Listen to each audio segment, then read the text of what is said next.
नमस्कार दोस्तों, prudence math channel पर आपका स्वागत है। दोस्तों आज मैं आपके लिए लेके आया हूँ परसेंटेज का पार्ट 8 जो कि हमारा रिवीजन टॉपिक होगा। दोस्तों परसेंटेज टॉपिक में हम शुरू से लेके एंड तक जो भी हमने पिछले टॉपिक में कवर किया है, पिछले वीडियोस में कवर किया है, उनका आज रिवीजन करेंगे। तो दोस्तों पहला प्रश्न आपके सामने लिखा हुआ है, यदि दो संख्याएं एक तीसरी संख्या से क्रमशः 30% तथा 40% अधिक हो तो दूसरी से पहली का प्रतिशत कितना है। दोस्तों इस प्रश्न का आंसर हमें निकालना है। तो सबसे पहले हम देखते हैं कि हमें टोटल कितनी संख्याएं दी गई, तीन संख्याएं। तो यहाँ लिखेंगे मान लो फर्स्ट संख्या, दूसरी संख्या और तीसरी संख्या। दोस्तों बगैर x मान के हमें सॉल्व करना है। यहाँ हमें देखना है दो संख्या एक तीसरी संख्या से क्रम से कितना अधिक है, 30% 40%।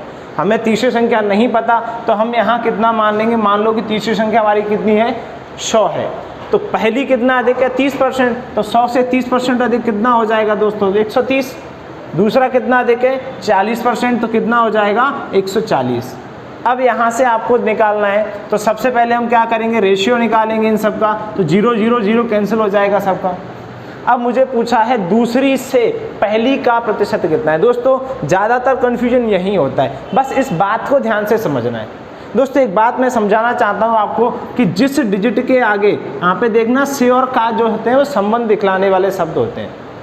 तो दोस्तों यहाँ मुझे पूछा है जिसके आगे से लगा है, सीधी बात है, जिस वैल्यू के आगे से लगा है उस वैल्यू को हम कहाँ रखते हैं दोस्तों, नीचे की तरफ रखते हैं। जैसे हम कहेंगे दूसरी से, यानी दूसरी संख्या से पहली का, पहली कितनी है, 13 है। पहली कितनी है, 13। अब दूसरी से संबंध है तो दूसरी कहाँ आ जाएगी, नीचे आ जाएगी।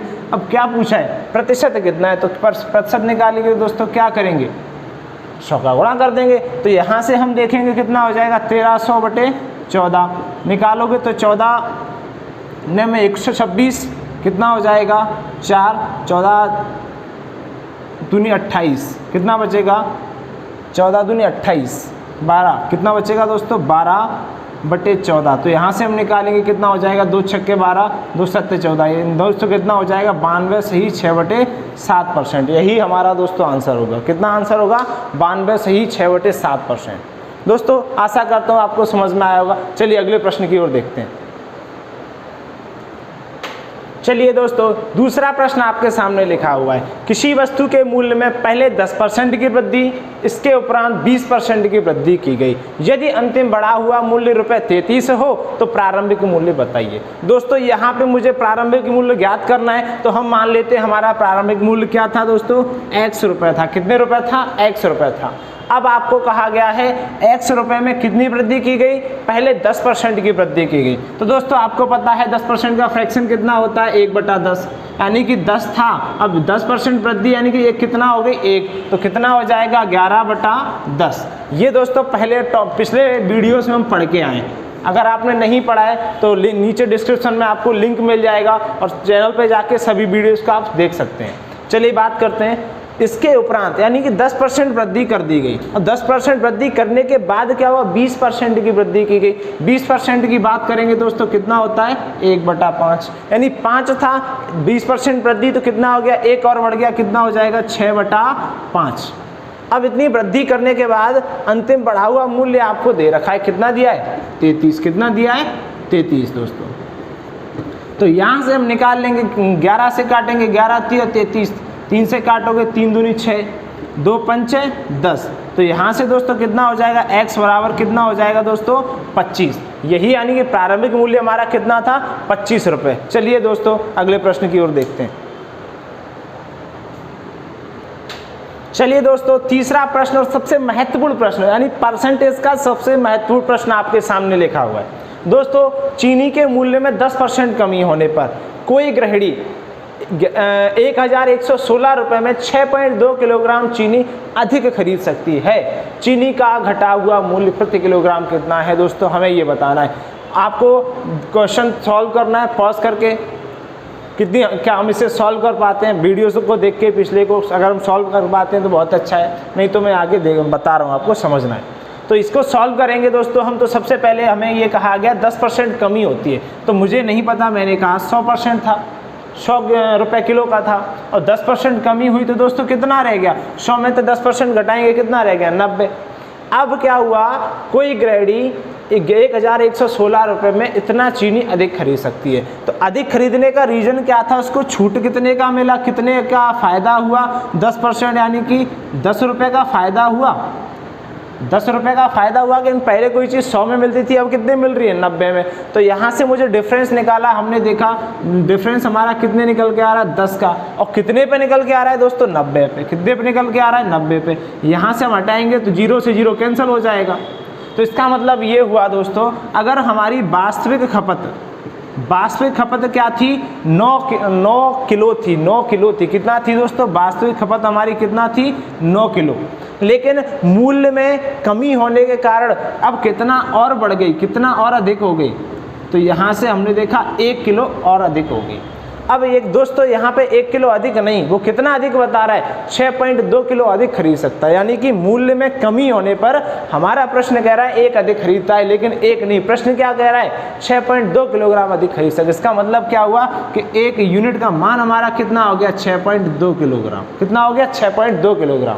तो अब मुझे निकालना है दोस्तों वास्तविक खपत हमारी कितनी थी। तो वास्तविक खपत कितने यूनिट है, 9। तो 9 का गुणा करेंगे, यहाँ पे 6.2 में गुणा करेंगे, कितना हो जाएगा वास्तविक खपत हमारा, करोगे 9 दूनी 18, 9 छक्के 55, यानी कि कितना हो गया हमारा वास्तविक खपत, कितना हो गया 55.8 दोस्तों। अब प्रश्न में पूछा है चीनी का घटा हुआ मूल्य, यानी कि घटने के बाद, या घटने के बाद मतलब वर्तमान मूल्य होगा घटने के बाद। तो हम यहाँ पर देखेंगे, अगर हमारी वास्तविक खपत कितनी है, 55.8, कितनी है, 55.8। अब अधिक और कितनी हो गई, पहले तो कितनी थी वास्तविक खपत, 55.8 थी कम होने से पहले, लेकिन कम हुई तो उसने कितना और ले लिया, अधिक, 6.2 किलोग्राम अधिक ले लिया। तो इसका मतलब कितना हो जाएगा, जोड़ेंगे तो कितना हो जाएगा, 62.0। यानी कि वास्तविक खपत थी हमारी 62 किलो।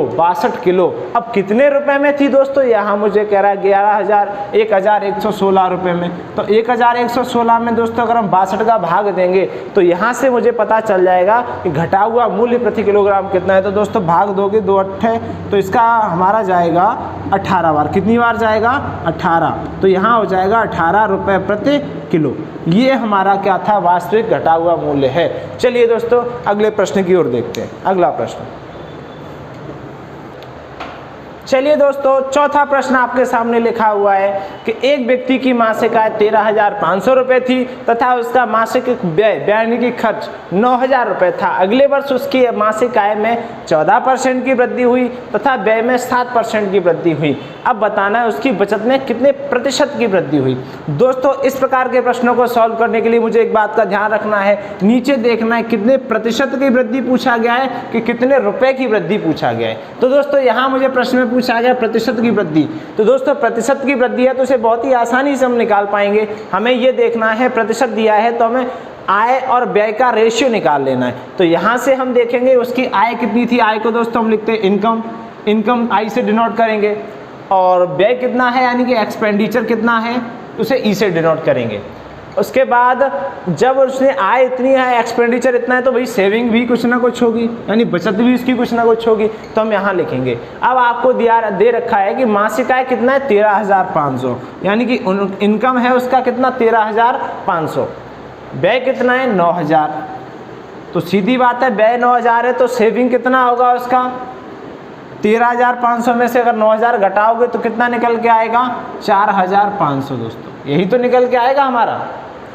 नहीं तो आपको एक सिंपल तरीका मैं बता देता हूँ, इन दोनों का रेशियो निकाल लो। तो रेशियो निकालेंगे तो कितना हो जाएगा, डबल जीरो कट जाएंगे, 15 से काटो 15 छक्के 90 और 15 9 135, 3 त्रिके 9, 3 दूनी 6।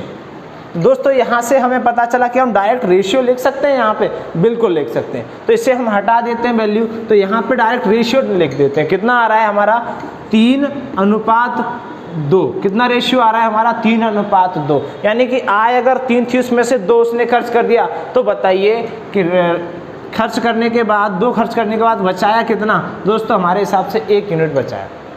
अब 3-2 की जगह हम क्या कर सकते हैं, सबको डबल जीरो बढ़ा सकते हैं, इससे कोई अंतर आएगा। सब में बढ़ा रहे हैं, चाहो तो काट दो तो फिर वही रेशियो आ जाएगा। दोस्तों रेशियो में हम कुछ भी लिख सकते हैं समान तरीके से सब में।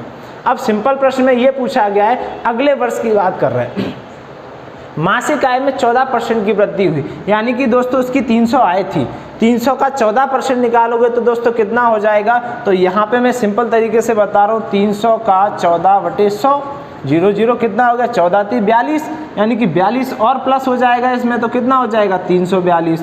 ऐसे ही हम यहाँ निकालेंगे दोस्तों, इसी तरीके से निकालेंगे। व्यय में 7% की वृद्धि हुई, तो 7% मतलब कितना हो जाएगा 14, तो कितना हो जाएगा दोस्तों 214।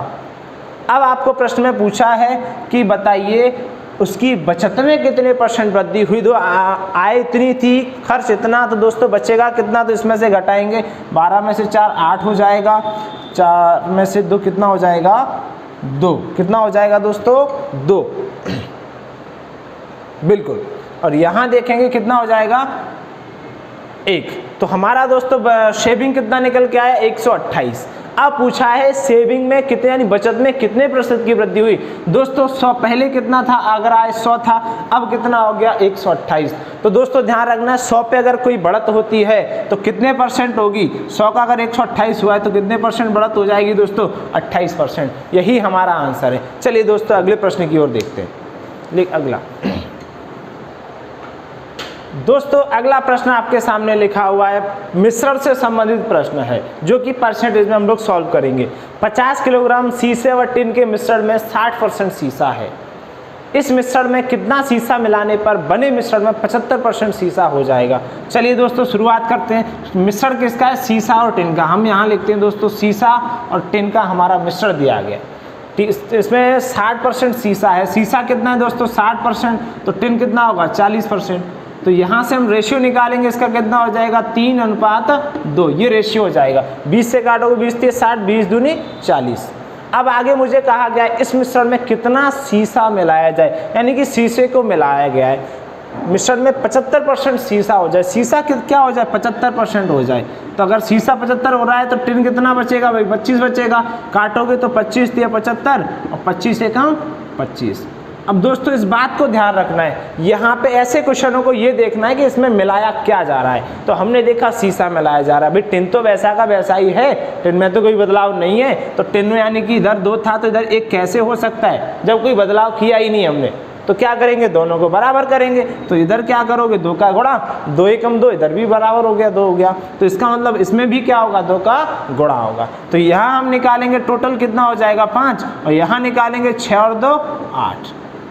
दोस्तों प्रश्न में कहा गया 50 किलोग्राम शीशे का मिश्रण था, यानी कि शुरुआती मिश्रण कितने किलो का था 50 का, हमारा कितने का बताया जा रहा है 5 का। तो इसका मतलब क्या होगा 5 यूनिट का मान कितना हो जाएगा 50। तो 1 यूनिट का मान निकालो कितना हो जाएगा दोस्तों 10। तो अब ये पता है कि इधर कितना था, अब 10 का गुणा कर दो, इसमें कितना हो जाएगा 50, इधर करोगे 10 का गुणा कितना हो जाएगा 80। अब दोस्तों ये पूछा है कितना शीशा मिलाया जाए। तो दोस्तों देखो 50 तो पहले था किलो, अब कितना हो गया 80 किलो। तो यानी कितना और मिलाया गया शीशा, तो हमने देखा 30 किलो और मिलाया गया, यानी कितना आंसर होगा हमारा 30 किलो। दोस्तों यही हमारा आंसर है। चलिए अगले प्रश्न की ओर देखते हैं। दोस्तों अगला प्रश्न आपके सामने लिखा हुआ है, सेब के मूल्य में 25% कमी होने पर एक ग्राहक को 240 रुपये में 2 किलोग्राम से अधिक मिलते हैं, घटा हुआ मूल्य प्रति किलोग्राम कितना है। दोस्तों इस प्रकार का प्रश्न पहले भी हम पढ़ चुके हैं, अभी इसी वीडियो हमने देखा था पिछले प्रश्न में। चलिए शुरू करते हैं। सीधा हमें दिया गया 25% कमी हुआ, 100 था कितना कमी हुआ 25, तो कितना बचा 75 बचा। तो यहाँ से देखो भाई कितना ज़्यादा हो गया, कितना हुआ तो 25 ज़्यादा है, 25 ज़्यादा है भी कितने पर 75 पर।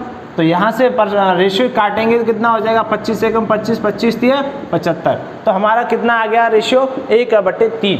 अब कहा गया है यानी वास्तविक हमारा 3 था तो बढ़ा हुआ मूल्य कितना है 1। तो ये कहा गया है बढ़ा हुआ यानी अधिक 1 था, तो 1 यूनिट का मान हमें कितना दिया गया दोस्तों 2 दिया गया। 1 यूनिट का मान कितना है 2। तो यहाँ से हम इसका मान निकालेंगे कितना हो जाएगा 6। यहाँ से हम निकालोगे कितना हो जाएगा 6। अब आपको पूछा है घटा हुआ मूल्य प्रति किलोग्राम कितना है। तो दोस्तों यहाँ से आपको निकालना है कि 6 तो था, कितना था 6। अब 2 और बढ़ गया, कितना बढ़ गया, 2 और बढ़ा, तो +2 करेंगे इसमें कितना हो जाएगा 8। ये दोस्तों पूरा डिटेल मैंने पिछले प्रश्न में समझा चुका हूँ, पूरा ये वाला प्रश्न में पहले समझा चुका हूँ। अगर आपको नहीं समझ में आया होगा तो पिछले वाले प्रश्न को देख लीजिएगा। यहाँ कितना हो गया 8, अब बढ़ा हुआ मूल्य कितना है 240, तो 240 में दोस्तों 8 का भाग दोगे, यहाँ से कितना निकल के आ जाएगा 30 रुपये। यही हमारा आंसर है। चलिए दोस्तों अगले प्रश्न की ओर बात करते हैं।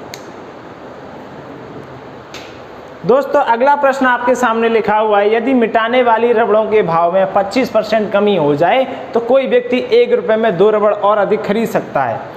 रुपये 1 में प्राप्त रबड़ों की संख्या कितनी है। दोस्तों उसी तरीके का प्रश्न है, बस हमें थोड़ा भाषा बदल के दिया गया है। आपको कहा गया 25% कमी, यानी कि 100 था तो कितने 25% का कमी कितना बचा दोस्तों, 75 बचा। कितना बचा 75। यहाँ से देखेंगे कितना अधिक हुआ 25, तो रेशियो निकालोगे कितना आ जाएगा दोस्तों 1/3। पिछले प्रश्न में भी हमारा रेशियो 1/3 था।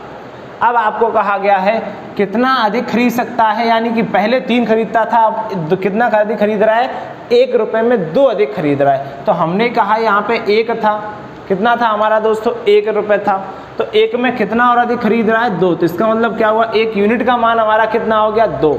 अब प्रश्न में कहा गया 1 रुपये में प्राप्त रबड़ों की संख्या कितनी। अगर 1 यूनिट का मान 2 है तो यहाँ 2 का गुणा करेंगे कितना हो जाएगा दोस्तों 6। अब 6 जो खरीद रहा है वो कितने में खरीद रहा है दोस्तों 1 रुपये में। 1 रुपये की तो बात थी, तो अगर 1 का 6 में भाग देंगे तो हमारा कितना आ जाएगा। तो यहाँ से हमें पता चला कि 1 रुपये में जो रबड़ों की प्राप्त संख्या है वो दोस्तों कितनी है 6। यही हमारा आंसर होगा, यानी कि राइट आंसर क्या होगा हमारा 6 रबड़ खरीद सकता है। चलिए दोस्तों अगला प्रश्न।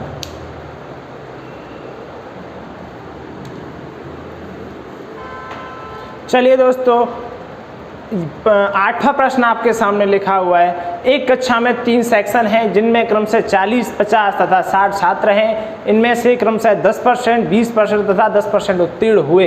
पूरी कक्षा में कितने प्रतिशत विद्यार्थी उत्तीर्ण हुए। दोस्तों यहाँ पे मुझे दिया गया सेक्शन के बारे में, तो हम बात करेंगे मान लो पहला सेक्शन, दूसरा सेक्शन और तीसरा सेक्शन दिया गया है।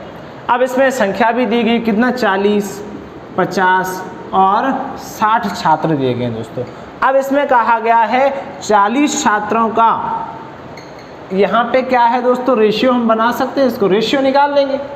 तो रेशियो हम बनाएंगे तो क्या है 10%, 20% तो 10% क्या हुए दोस्तों उत्तीर्ण हुए हैं। अगर मुझे उतना परसेंट निकालना है तो दोस्तों क्या करें, एक 0 और बढ़ा लें, इनमें कोई अंतर आएगा क्या दोस्तों, कोई अंतर नहीं आएगा, क्योंकि अगर हटा देंगे तो वही वैल्यू आ जाएगी।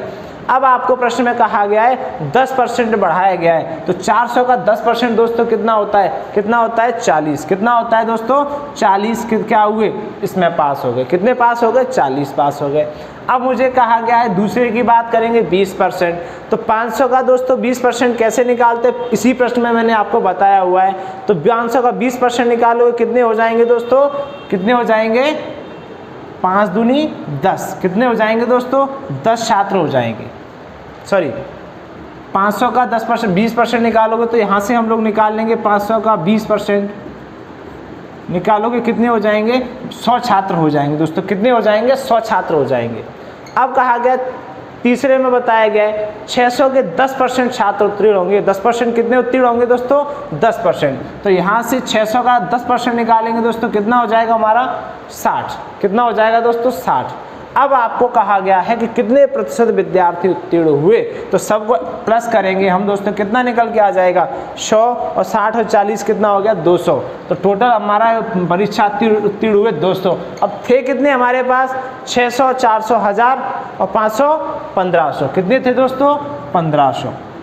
परसेंट पूछा है तो क्या करेंगे 100 का गुणा कर देंगे, 00 से 00 कट गया तो कितना हो गया 200/15। कितना हो गया 200/15। तो यहाँ से निकालोगे तो आ जाएगा 15 एकम 15, 5 15 × 45, 5/15। कितना हो जाएगा दोस्तों 5/15। काटोगे 1/3। तो यहाँ से हमारा राइट आंसर निकल के आएगा 13 सही 1/3% छात्र उत्तीर्ण हुए। दोस्तों आशा करता हूँ आपको ये वीडियो समझ में आया होगा। दोस्तों ये वीडियो मैंने स्पीड में इसीलिए कराया है, बहुत ही कम समय में कराया है, क्योंकि इसका रिवीजन, ये टॉपिक आपका रिवीजन का है। बाकी बेसिक तो हम शुरुआत में ही सीख चुके हैं। परसेंटेज का ये अंतिम वीडियो है, इसके बाद कोई नया टॉपिक हम लेके आए आपके सामने हाजिर होंगे। दोस्तों आशा करता हूँ आपको समझ में आया होगा और इस चैनल को दोस्तों सब्सक्राइब, शेयर और लाइक ज़रूर करिएगा। Thank you.